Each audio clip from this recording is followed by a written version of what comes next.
Another episode of NCHC on MNCAA. I'm your host, Nick Maxson, alongside my partner in crime, Max Veech. Max Veech, welcome back here, my friend. An interesting weekend for college hockey.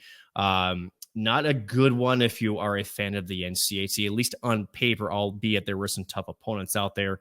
We'll dissect all of that here for you coming up on a great show we have for you this week. So let's start with the good, right? The good was St. Cloud, my Huskies, after being swept aside 3-0 on Friday, able to bounce back with a 4-0 win on Saturday to earn the split at Yost, a place they had not played in 22 years. First visit out there since 2002. The Bulldogs got to taste what the rodents, the Gophers, have been up to.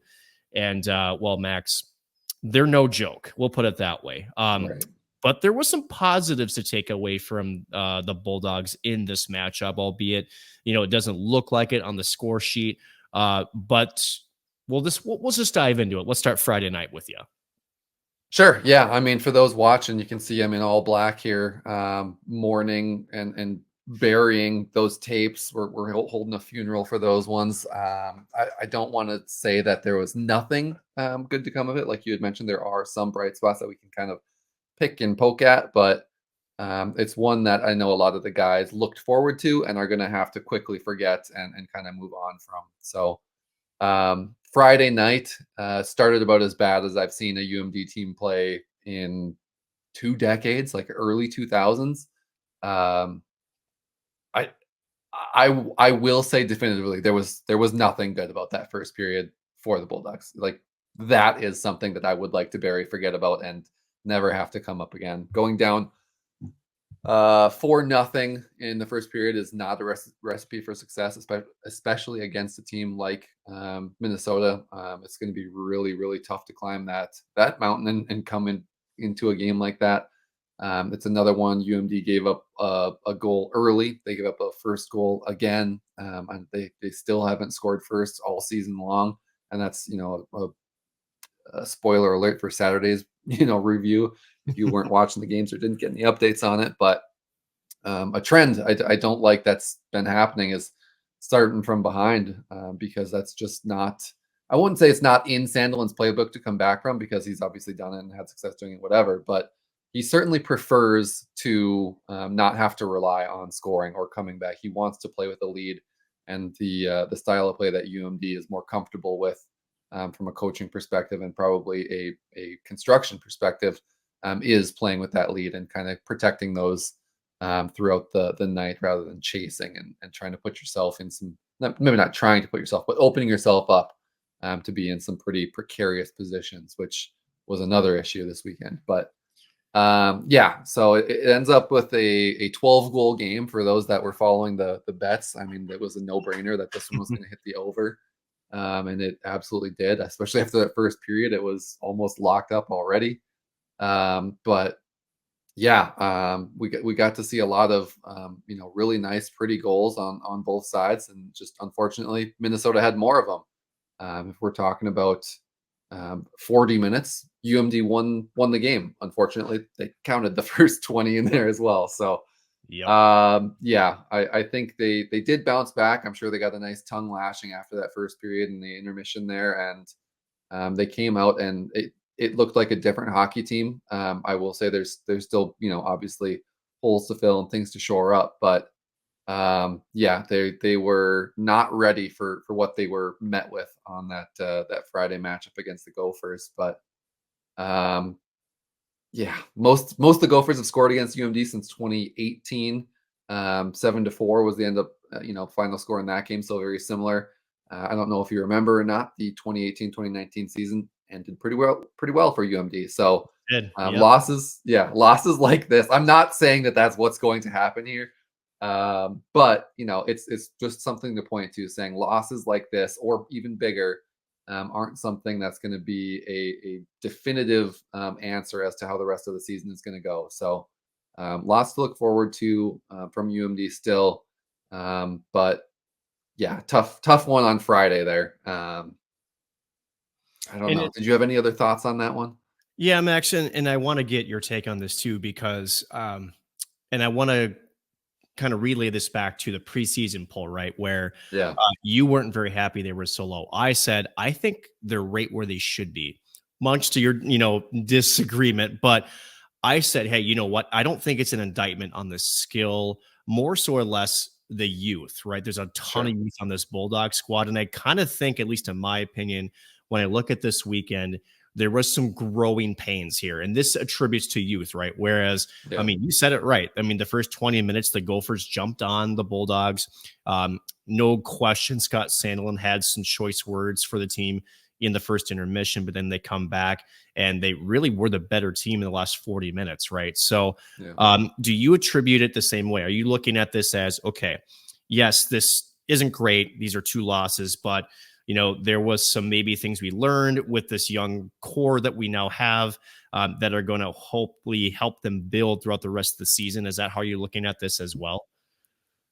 Yes and no. So yes, UMD is the seventh youngest team in all of college hockey this year. So there's obviously going to be some growing pains. There's certainly, even with some of their older guys, they might not have the same size that some of these other teams do with their older guys. I see, Matthew Wood out there, who's the transfer that or not that the U of M picked up, and he just looks like a giant compared to especially the younger guys, but even most others out there. And along with that comes a lot of talent and expectations, and he lived up to all the hype that I had around him or had seen in the offseason as well. But on the flip side of that coin, I think Minnesota is the sixth youngest team, so they are figuring it out with a ton of young people on their roster as well. And I know the Big Ten in itself is always going to be a little bit younger. They kind of pull guys up from that national development program team, and that's just the nature of the business and how they've operated forever. So they just might be more used to it. It plays into their style a little bit more, and yeah, they've just played with each other a little bit more as well. So um, I want to say that it is part of it, and it certainly is. But other teams are figuring it out. So UMD, they might have to have a little bit more of a steep learning curve than others, but there is going to be one that they're going to have to adjust to. I don't disagree with that. Yeah, It's the same token of where, you have youth, but you can't, it's not gonna, command every excuse, right? There's some that you can get by with maybe for a few weeks, but after that, you have to be able to adjust. And as you mentioned, sort of figure out what you're going up against. And I kind of get the sense that on Friday, they just weren't ready to play. And I know that's kind of a harsh thing to say, but that's one of the differences with this Gopher squad is I think there is a belief in that locker room that they have a group that can do some damage.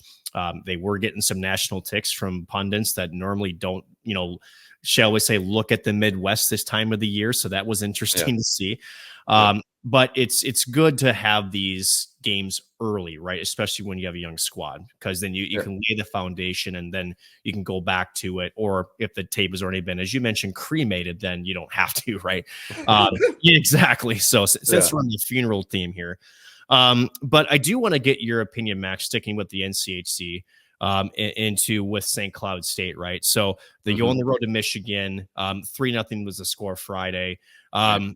I know you probably didn't catch the game, but as far as what you know of Michigan and St. Cloud from what you know so far, was that sort of an expected outcome, or what were maybe some of your thoughts when you saw that score Friday?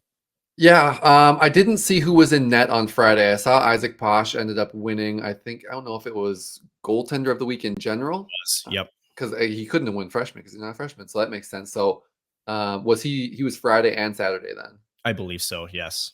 And so I was kind of surprised, maybe not that he would give up 3 goals, but I was expecting that Michigan was gonna test him because, they're trying to claw themselves out of a pretty, sketchy non-conference schedule in terms of results that they've had so far this year and put themselves in a position. So they had, the want to be winning at home, and they got it on Friday. So, I wouldn't say that I'm, shocked, because that's always gonna happen when you're playing a team that's got that much talent on it. They're certainly, they don't have the firepower that they did 2 years ago or even last year. But they have the ability to score and put the puck in the net. And at least St. Cloud didn't let it get away from them. They still played a tight, solid game. I did catch I think the third period on Friday night there. Um, just on mute on the phone, if we're being totally honest. But keeping track as much as I can, and It's okay. they still looked, yeah, they still looked good. Like I wouldn't say that they looked outmatched by any means. It just they weren't finding the back of the net like Michigan was, and they just didn't have the opportunities that they're used to seeing. They didn't have the young guy coming down and busting through two defenders and getting an open shot in the slot. And I'm just used to, maybe it's UMD. I'm used to seeing those from St. Cloud and people capitalizing on those. So it was just one of those ones where it didn't seem like it was St. Cloud's night. Not that they did anything particularly, egregious on the defensive side of the puck, but Michigan capitalizing when they had the chance to. Yep, and I kind of got the sense too, moving to Saturday, right, that St. Cloud just didn't execute their game plan defensively, right? Because St. Cloud, not only did they finally, as you mentioned, find the back of the net, but Mhm. they really made it tough for Michigan to get any real chances against Isaac Posh. I felt like, again, just they slowed the game down a lot better in night number two. Mhm. And that's sort of how you have to do it, right? When you're playing teams like the Gophers, like Michigan, just to name a couple, maybe even BC, who they're going to see in a couple of weeks.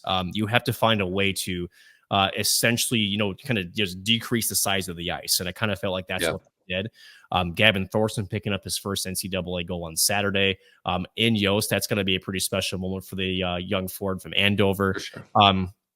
But even more so when I'm looking at the last couple of weeks with St. Cloud after, the exhibition sort of kick in the teeth at the Herbrooks National Hockey Center, they have done what they've needed to do so far through non-conference. Now, I still feel like this next weekend, and we'll talk, some future schedules, is going to be an equal test, not in terms of, shall I say, skill, but more so mental, right? Just Yeah, because this is the part where, okay, it's an opponent that it's not the same as Michigan, but it's still trying to keep the mentality in the same place that you're going up against, like a BC or B or even Denver, right? So I like what I see so far. So let's kind of get into that, Max. First of all, before we get into future games, the rest of the NCHC had some action. The only team that was out of action was the Colorado College Tigers. That had a bye week. So what did you notice throughout the rest of the conference here? That maybe a couple of things that caught both of our eyes too. yeah. There were, as a whole, the NCHC mediocre weekend at best. Potentially borderline like bad weekend in terms of what they kind of did them to themselves, shooting themselves in the foot, whatever you want to refer to it as, with some of the bad losses that they had. Particularly, um, there's two of them that I'm kind of focusing on right now. One, Miami getting swept by Robert Morris. Like, I know Robert Morris was around, and they weren't around. Now they're back around. I tend to refer to them as Benedict Arnold University for that reason. But happy that they're back in college hockey. More so mad at the people that had to take it away for a couple years there. Yep. But losing to that school, and where they're expected to finish, and what it kind of looks like they're going to have again this year, that makes it tough to lose to Miami in the future, just because your comparable teams. If you have a loss, it's going to be a tough one to kind of crawl out of and come back from. So that hurts the conference. And then the other one that kind of gets my eye here, is Omaha getting swept by Augustana there after their great start. Beating Minnesota and kind of surviving that onslaught of 54 or whatever shots on net, and taking them to overtime, and some of the momentum that they had coming out of the gates here to drop two to Augustana, at home, right? I think, yeah, it was in Omaha, so at home. Yeah, Correct. that's brutal. And I'm sure Augustana, like we've talked about this before. They've beat high name teams. They've got some expectations and a steeper growth curve that we expect to see out of them than some of these other Atlantic hockey schools or Hockey East or independent schools.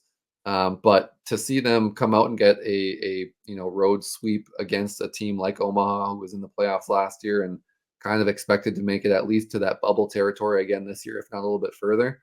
It was very impressive for them, but bad for the NCHC. So I would love to hear if you've got some more insight on either of those two or anything else that stood out. Yeah, Augustana to me, because granted, I was down there calling a game a week and a half ago, Mhm. and they were a team that when they played LIU and LIU came and just dominated that game. Um, you know, one of the things that I've noticed with the Vikings over the course of their very young, essentially collegiate hockey life, right, is Mhm. there's a lot of inconsistencies there, right? There's still talent there. But the inconsistency, the execution there, it's very up and down. Now, with that being said, after I saw them against LIU, and just a side note, Midco Arena is a freaking gem for those who Mhm. haven't made the trip down. It definitely is worth it. That's a great venue. But to go on the road and to play a very tough ranked Nebraska Omaha squad and to take both on the road, it just shows you what they're capable of, right? It shows you that when they play the right way, when they execute their system, and more so play a full 60-minute contest, they're just about as good as anybody. They Yep. don't have the big names. Maybe they don't have all the flash and the Sports Center top 10 skill that you might see on other squads throughout our conference. But they're a team that if they can play a sort of say a frustrating style, and I think that's kind of what they imposed on Nebraska Omaha. And as St. Cloud goes into this weekend, and again, we'll touch on the future schedule momentarily, I feel like that's going to be sort of the trap to this weekend, is to not get frustrated, because if Augustana plays the way that they know how to play, and again, Garrett Raboyne, the head coach, he knows these opposing coaches well. He knows the systems coming from Bob Motzko's staff, both at St. Cloud and again with the Gophers. He knows how to beat them, right? He knows what's going to get Right. thrown at him. So that to me is one thing. Max, I don't know if you had anything else, but that's something with at least Augustana that jumps out to me. Yeah, I mean the other one, and this one is another series that kind of hurts the NCHC. ASU getting swept by Providence. Obviously, North Dakota beat Providence in the Hockey Hall of Fame game, so that's a tick up for the NCHC. But ASU getting swept by them kind of speaks to where we thought that they might finish the season, closer to the bottom of the NCHC this year. And that's not to say that Providence isn't a good team. I think they're a great team. I think they are a playoff team. I think they're going to be in that 2-3 seed conversation when it comes to figuring out who's going where in the country for the national tournament. But it didn't seem like they were matched up very well at really any point throughout that series there. And again, it's not one that I watched, start to finish on both nights. But you there's certain people I follow online that are hardcore Providence truthers, we'll say, and so you get quite a few updates from them as long as you're scrolling through the phone. And it seemed like it was really only positives. And um, maybe that speaks more to Providence than it does against ASU, but that was another one where I was expecting to see a little bit more fight out of the Sun Devils, because that's another team where in the past they have upset in quotes, Penn State. They've beaten North Dakota. They've gotten all of these impressive wins throughout the year, but it doesn't seem like they're doing it yet this year. Yeah. They've got a tie against Michigan in there, so if you want to count that, sure, but it's a bit of a stumbling block for the conference. I'm not saying they're dragging the conference down by any means. I think they're still a quality team that deserves to be here. But yeah, not great overall. The CCHA, it seems like, is splitting for the most part with the NCHC right now. So I'm being forced into fandom of at least half of those teams. Bemidji has one on UMD. North Dakota split with Minnesota State this weekend. Big win for the Mavericks this weekend. Yeah, that was another one, and credit to them too. Even on the night that they lost, and from everything that I heard and all the highlights I saw, it seemed like they dominated every bit of that game, other than maybe a 5-10 minute stretch where North Dakota scored all three of those goals in that third period. I think only one of them came on that major penalty, but still, like, a team like Minnesota State battles back and holds North Dakota, who is a top 5 team in the nation, or expected to be anyway this year, to a weekend like that. And you kind of have to respect them. And my expectations for that school went way up. I was thinking it was St. Thomas and Bemidji, and they were in that second tier in that conference, and not anymore. I think that they're a team to be reckoned with and thought highly of the rest of the season. I don't disagree with that. It's looking like things are starting to take shape right around college Yeah. hockey. Before we get into schedules, Max, I have one more question for you. We have a group chat that we check in Yeah. with everybody across college hockey across our great state of Minnesota, and The conversation last week was, I think the NCHC is the best conference in college hockey. After what we've seen for the first 3 weeks, is that still true?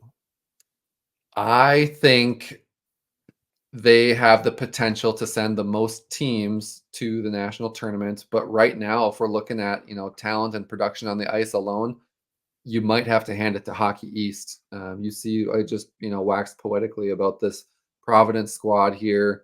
BC looks just as good as they did last year, despite having a, turnover with some of their top talent.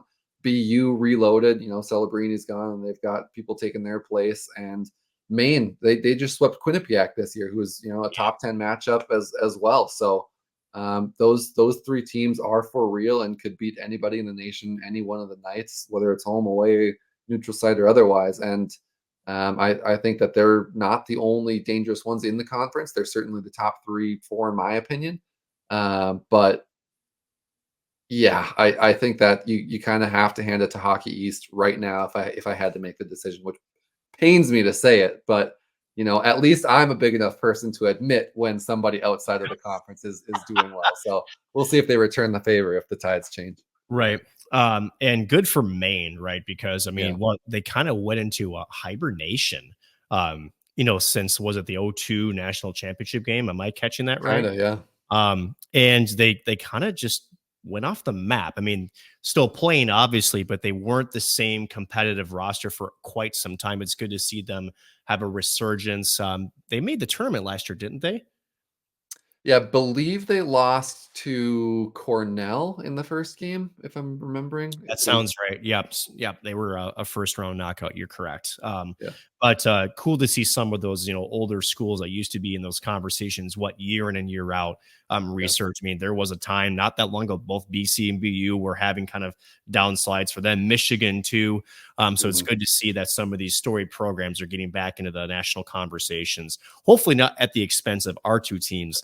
You're in the NCHC here, Max, but it's good to see that though. I think it's better for the game overall. And, Brian, some litigation that we expect to go in the favor of athletes. We could have a much different conversation coming up here as early as next season in terms of who could be eligible to play in the NCAA. We'll save that for another day, though. Max, let's look ahead at the schedule for this upcoming weekend. UMD, who do they got? And what are your thoughts going into this series coming this weekend? A year ago, I would have said they had a bye week that they've got to play games for. But this year, this year they play Stonehill, who I can't make fun of because they have more wins than UMD does on the year.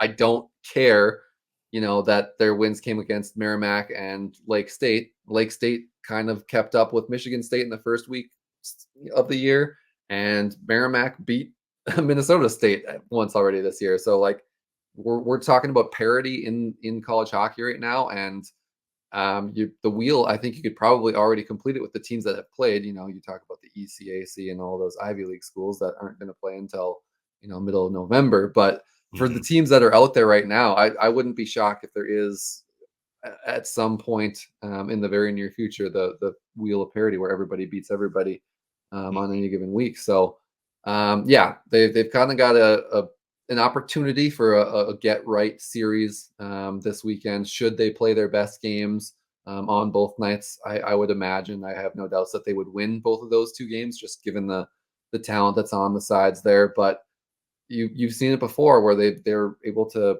fall into some sort of a trap, whether you want to call these a trap game or not. But they did it last year with Miami, where they ended up tying them once when they should have beaten them, letting them in at the end of a period, and then again at the end of the game. So I'm fingers crossed, that doesn't happen again here. They need to, like I said, forget about that Gopher series and everything that happened on home ice there and kind of change the vibes. Their power play looked pretty abysmal, if we're being honest. They went 1 for 7 on the weekend, which puts them at 2 for 18 on the season, which is not great by any means there. And they've got some defensive things. Yeah. They've got some defensive things to shore up there as well. So the threats on the other side, I'll be honest, not as big as they were with the Gophers. I don't think anybody would argue that. Even if you're on the Stonehill team, you obviously want to have faith in your guys, whatever. They're not as good as the Gophers are. So you just need to be aware of that, but not take it for granted. Their power play is only at 5.3%. That doesn't mean you can take a ton of penalties and let them have the opportunity to bring that up. Their faceoffs are abysmal. Minnesota's were abysmal, and they were, UMD dominated them in the faceoffs this weekend and still lost both games. So any one of those stats isn't going to win you a weekend. UMD is just going to have to put a full 120 minutes together in order to get a confidence kind of back in their skates there. And I'm hoping that's what we see. I don't necessarily need it to be 2 blowouts, but I would like to win by 2 both games. I would like to, even if we only win by 1, if they control the puck and do what they did in that 2017, 18, 19 seasons, where they're just winning 2-3-0 at the end of the game, or 2-3-1. I'm going to feel a lot better about it, but there's a long way to go. A lot fewer turnovers in the defensive zone specifically, but even at neutral ice, sustained pressure in the offensive zone would be nice to see. I think we've got like 3.5 minutes total on the season outside of power plays, which is crazy. But yeah, an opportunity for a get right game, or 2 get right games, a get right series this weekend against Stonehill, and they've got to win them both if they've got any hopes for confidence going into a bye week, but then playing North Dakota in the near future, which I know everybody's going to get up for. Yeah, I would say that that's all correct, all true. No different than St. Cloud and Augustana, right? Yeah. Um, this is where St. Cloud again wanted to establish themselves early. And this is a squad that, again, has shown us. Again, we just talked about it before. They swept Omaha in their building this past weekend. So you cannot take these guys lightly. And I think that's I wouldn't say it's a concern, but if you're the coaching staff, you want to make sure that they're treating this like a matchup against, a Minnesota or against a North Dakota, right? A top team, Right. because you can't get lulled to sleep. Especially in this conference and the way that things are shaping up. Again, there's a lot of teams, looking at the pairwise near the top that we expect to be there, which means that if you're going to find yourself in the thick of things, the one thing you don't want to have to go back on is your non-conference record. Saying Cloud State learned that the very difficult way last year, and they know that they can't really afford to have a slip up right now, right? Yep. So to me, they have to come out full gas pedals. They just have to. I will tell St. Cloud State folks when I called the game, Augustana in their building against LIU, they do have a propensity to get hemmed in a bit. So there is an opportunity if they're able to get on the forecheck, if they're able to maintain puck possession. They don't have the best time as far as getting the puck out. And they can get tired out. So that was the majority of what I saw. Doesn't mean that they can't do it, right? Because again, they won Friday night 4-0. So who knows? Maybe the game that I saw was them thinking, oh, this is going to be a cakewalk. We'll take our foot off the gas. So at the end of the day, I like the matchup for the Huskies. I do.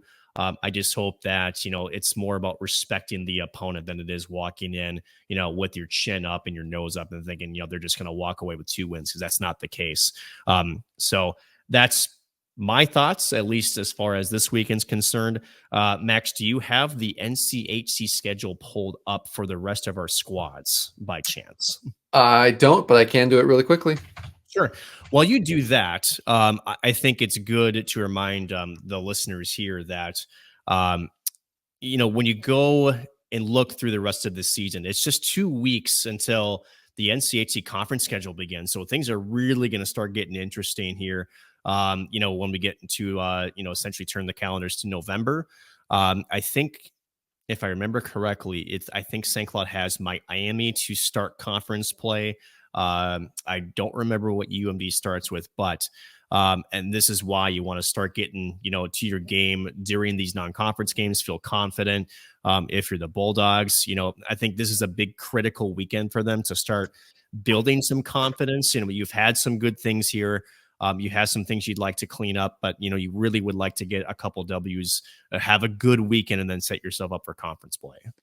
Yeah, conference play. Like I said, UMD's got North Dakota coming in. So they've got Stonehill bye week, North Dakota at home. So it's a little bit more comfortable there, but you saw what Minnesota did when they came to Amsoil as well. So yeah, the conference schedule is not going to be an easy one to ease into for the Bulldogs, and I think after that they go to Miami. So they get a little bit of a lull in terms of expectations. We'll say maybe not competition level, but at least pressure from outside sources. And that one's on the road for their only their second road trip of the year.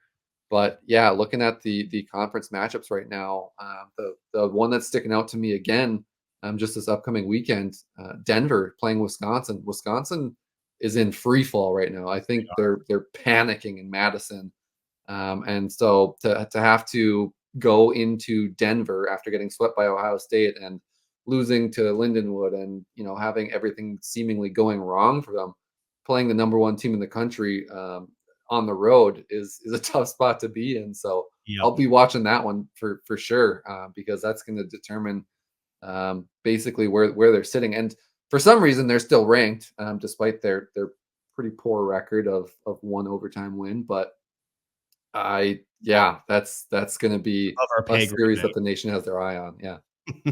yeah, Yeah. I would agree. And good for Lindenwood too. Let's not overlook what Bill McCult has done with Yeah. the Lions. I know that, and this is a conversation that I think we'll have about other coaches around this conference in the next couple of years, is that when you make a transition from either being an independent or an ACHA squad, there's a certain coach that gets you there.